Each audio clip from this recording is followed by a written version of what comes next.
Hello, everybody. This is Lowell Thomas, greeting you from Squaw Valley, the Tahoe National Forest, here where the 8th Winter Olympic Games are in progress. This, as you know, is the greatest spectacle in all winter sport. The world's best skiers and skaters have come to this remote valley with the odd-sounding name, Squaw Valley. They have come to win if they can, to lose if they must, above all, to take part and do their best. Behind the excitement of the competition, there is another story. The story of planning, of building, of work, and of safety. Safety in the snow. This site for the 8th Winter Olympics was selected by the Olympic Committee well in advance of the Games. This area was selected because the surrounding peaks, KT-22, Squaw, and Little Papoose, contain some of the best ski terrain in America, perhaps the world. Most of it is within the Tahoe National Forest. A rather tight little valley this, named Squaw because Washoe Indian women once rested here while their men foraged in the mountains. It took several years to create an exciting Olympic city here, a city different from any other anywhere. Actual construction was limited to the warmer months because some of the heaviest snowfall in the United States is right here.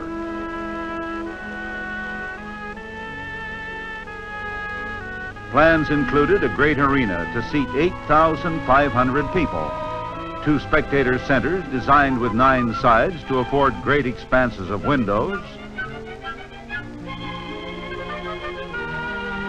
a village to house and care for some 800 athletes, race courses, skating ovals, ski lifts,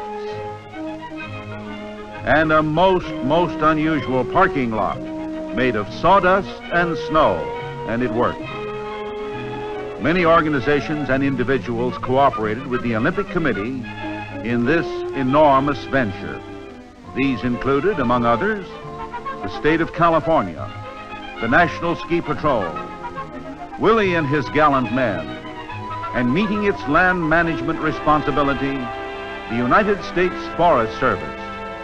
The men of the Forest Service saw to it that the natural forest setting was retained, not only for the sake of beauty, but for safety reasons as well. This slope is subject to strong crosswinds. A jumper can have perfect control of himself, but not of his environment. The trees, they are here to protect him, for a gust could endanger his life if it were not for the forest windbreak.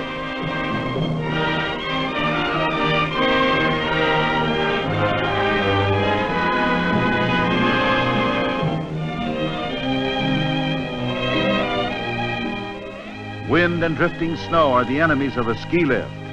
Therefore, lifts in this area are protected by forest strips. Every tree has been pronounced fit for guard duty by professional foresters.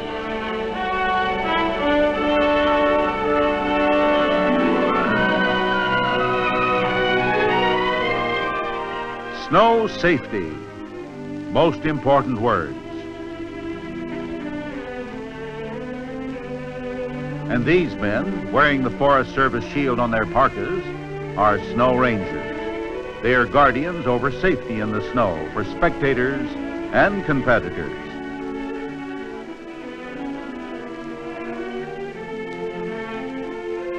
They have developed a snow safety plan.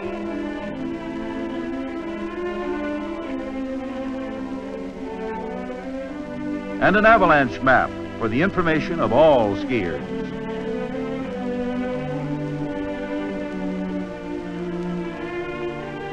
Hazard forecasting is a key step in the safety plan.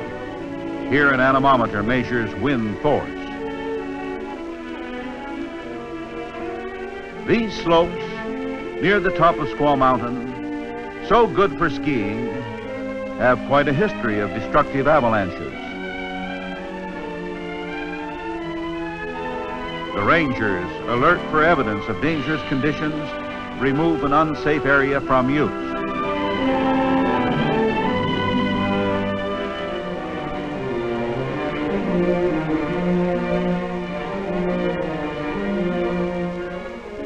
Avalanches are not prevented. They are shot down, dynamited, or skied down at a safe time when they are still small. Unstable snow is cascaded away by skiing across an avalanche trigger point. This is called protective skiing, a tricky procedure to be used only by the most expert.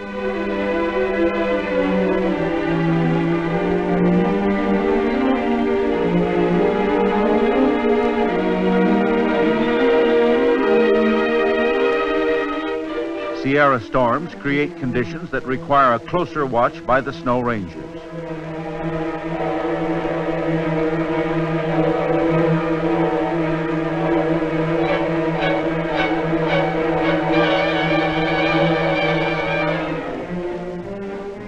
The work goes on in the stinging wind and the driving snow. These men are skilled in the business of snow safety. Behind them lie many years of managing and keeping safe the winter sports areas in national forests right across the country. I've seen these snow rangers and worked with them at other places, such as Alta on the Wasatch National Forest in Utah. That's where the avalanche control work of the Forest Service started.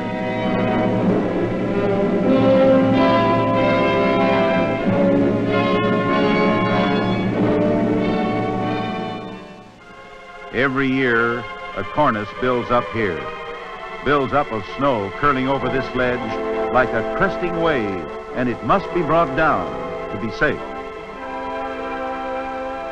Explosives placed by hand have proved effective.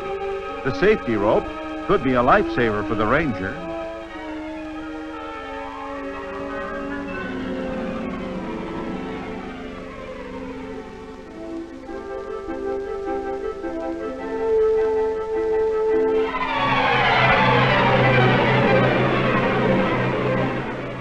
A baby avalanche.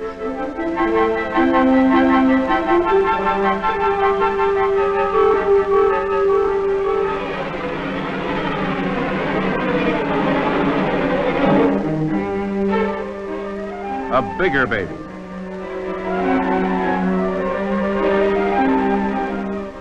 A bigger baby still. Some of those chunks weigh around 2 tons.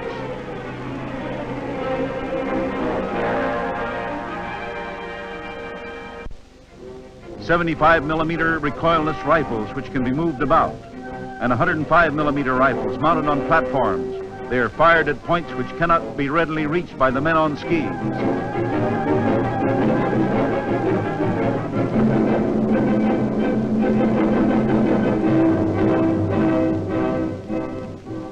Bit by bit, the avalanche hazard is blasted away.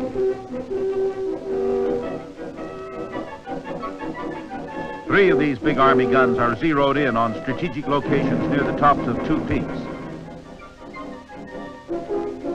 Sights are set so that even in a blinding storm, the men can be sure that they are hitting the target.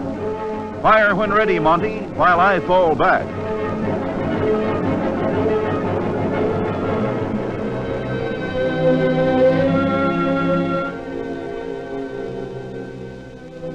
When control action is completed, then slopes and race courses are safe. Thousands of people arrive for the opening of the games. They come over new highways by car and by bus.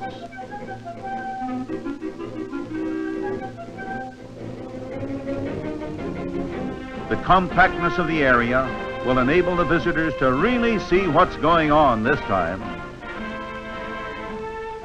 The 5 rings, they represent the 5 major continents linked together in friendly competition. The flame brought all the way from the hearth of a little Norwegian cottage, once the home of Sondre Norheim, who is called the father of modern skiing.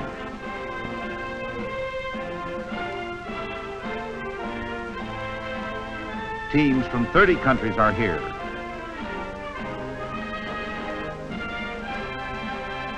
Some of our group.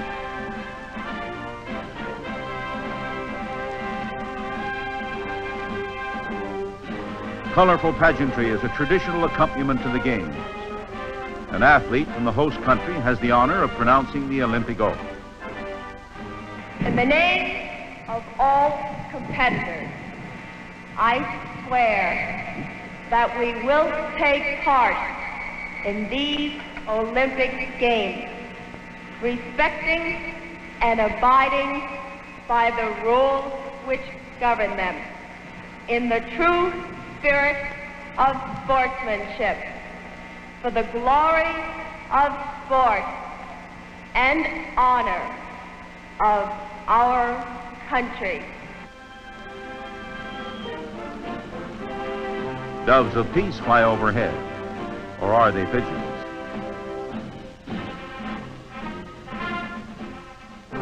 So the games begin.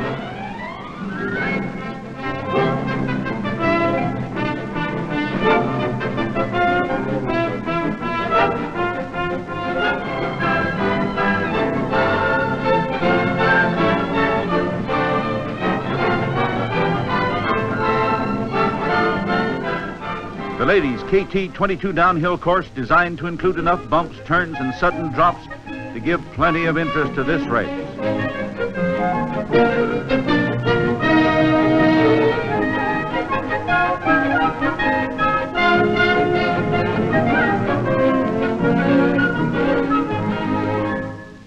Here a turn dubbed Airplane Corner, iced over unexpectedly, and gave many of the girls too much of a challenge, one they didn't expect.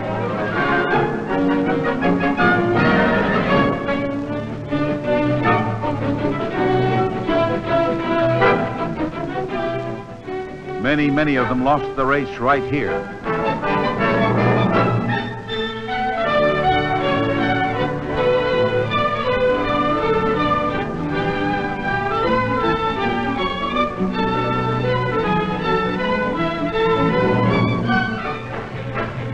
Speeds in a men's downhill often reach 60 miles an hour.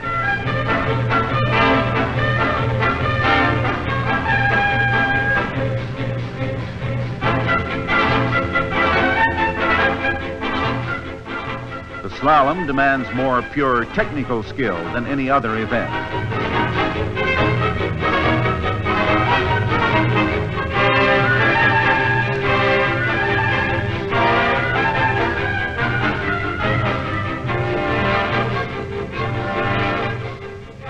All of our racers' reactions are rigidly tested.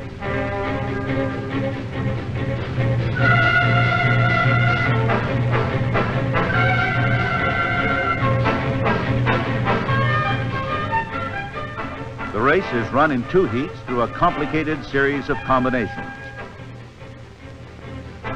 Anyone willing to climb a mountain and stand in the snow can see the race.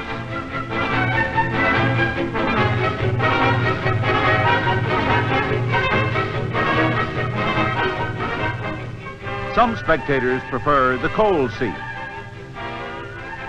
This is for the birds.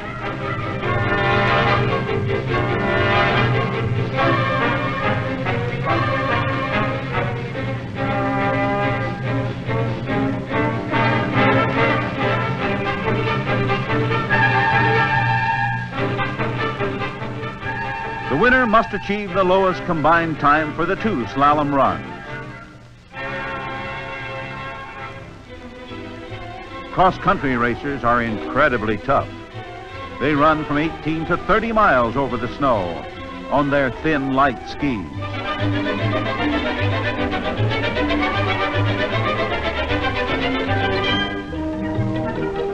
And they rarely slow down if they hope to win.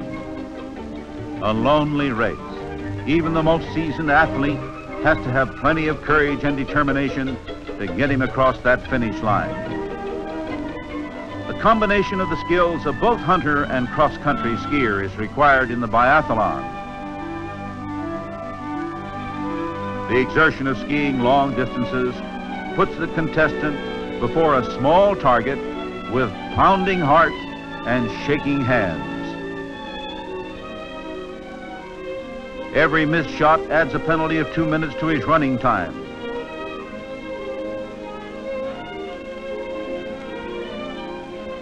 This, the first biathlon ever held in a Winter Olympics, and it may be the last. At any rate, it's been voted out of the next games.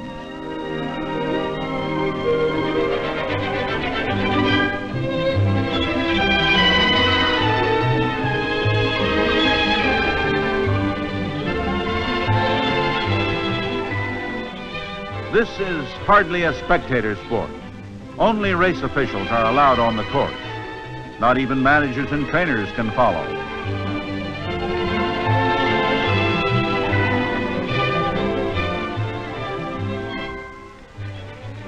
Spectators gather at the speed skating rink.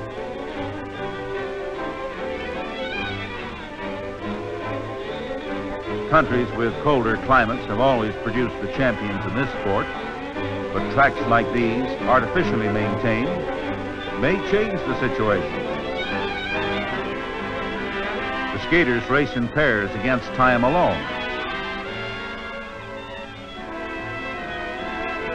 They alternate on signal at designated times. The inside track is used at the same time by other skaters for warming up.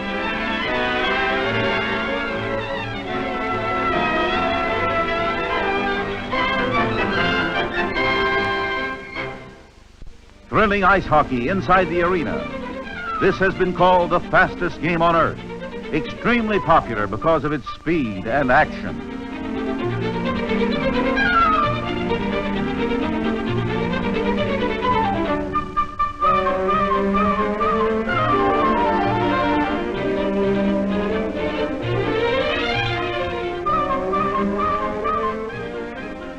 And the United States team is causing plenty of unexpected excitement here.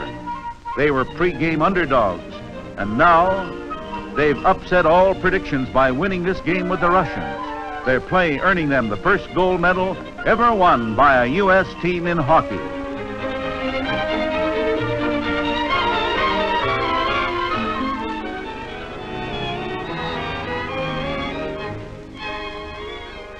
And the winning performance of the undisputed queen of figure skating, Lovely Carroll.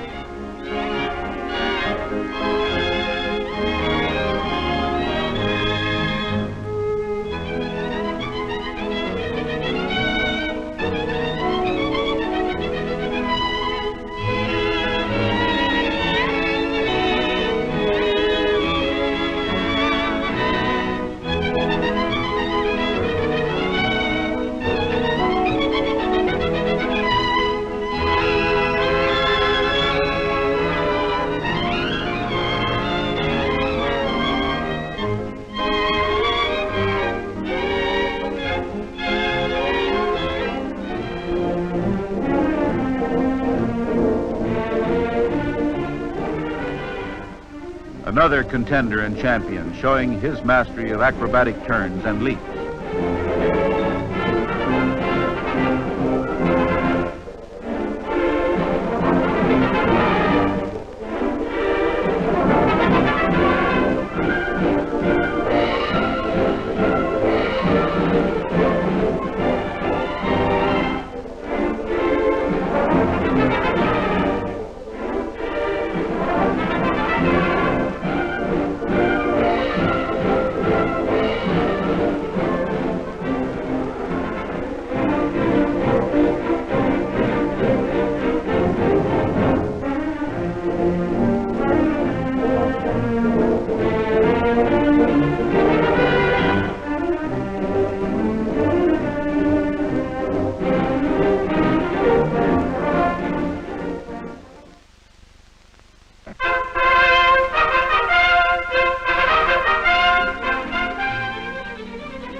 The designer of the big jumping hill at Squaw said, "This is the type area we always seek, but seldom find."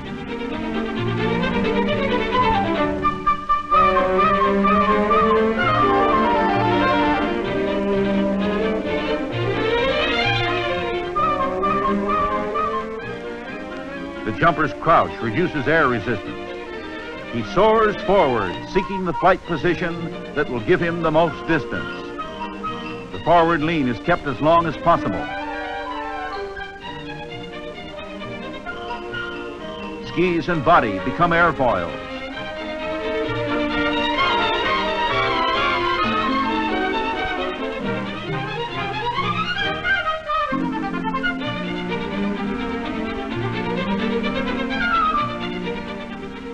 The jumpers use their hands like rudders.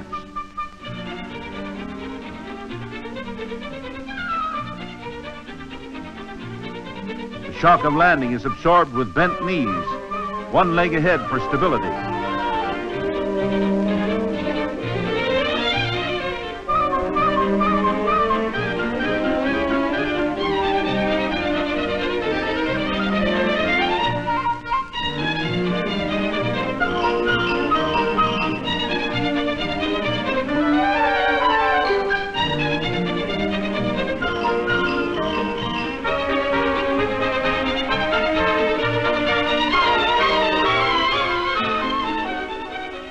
The longest jump doesn't necessarily win. Form as well as distance is scored. Victory ceremonies crown each day with pomp and pageantry. The winner stands highest, second place on his right, third the left.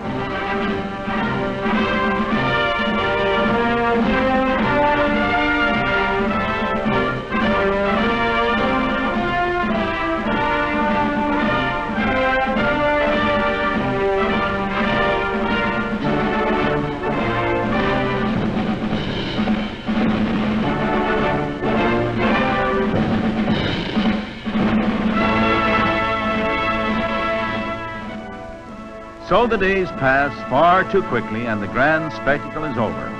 But at Squaw Valley, the facilities and the opportunity for wonderful winter sports remain, as they do at other national forests throughout this big country of ours.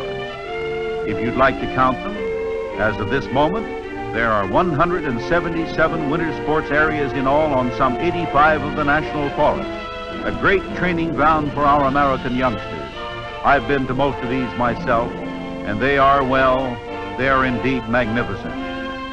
It's good to realize that these national forests are ours to use, ours to enjoy. What greater delight for man, woman, and child than the wonders of America's winter playgrounds? So long,